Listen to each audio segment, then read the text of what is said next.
এক ছিল ঘন সবুজ জঙ্গল। সেই জঙ্গলে থাকত এক বড় ভাল্লুক। নাম তার বাবলু। বাবলু দেখতে খুব বড় হলেও মনটা ছিল খুব নরম। একদিন বাবলু নদীর ধারে হাঁটছিল।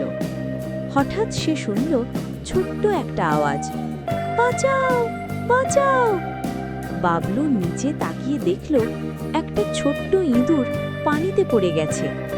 বাবলু তাড়াতাড়ি তার বড় থাবা বাড়িয়ে ইঁদুরটাকে তুলে আনল। ইঁদুর বলল, ধন্যবাদ ভাল্লুক ভাই, আমার নাম মিন্টু। ঠিক তখন গাছের উপর থেকে একটা বেড়াল লাফ দিয়ে নামল। তার নাম মিনি। মিনি বলল, আমি দূর থেকে সব দেখেছি, তোমরা সত্যিই ভালো বন্ধু।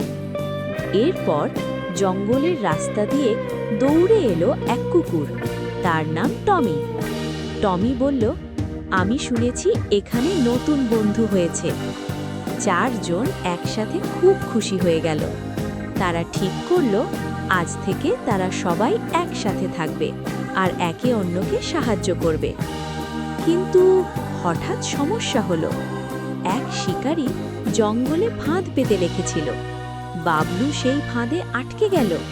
বাবলু চিৎকার করল, বন্ধুরা আমাকে বাঁচাও। তখন ছোট্ট মিন্টু ইঁদুর বলল, ভয় পেও না। সে তার ধারালো দাঁত দিয়ে দড়ি কেটে ফেলতে লাগল। মিনি বিড়াল চারপাশে পাহারা দিল, আর টমি কুকুর জোরে জোরে ঘেউ ঘেউ করে শিকারীকে দূরে রাখল। কিছুক্ষণ পর দড়ি কেটে গেল। বাবলু মুক্ত হয়ে গেল। বাবলু বলল, আজ বুঝলাম ছোট বড় নয়, বন্ধুত্বই সবচেয়ে বড় শক্তি। সেদিন থেকে ভাল্লুক, ইঁদুর, বিড়াল আর কুকুর জঙ্গলের সবচেয়ে ভালো বন্ধু হয়ে রইল।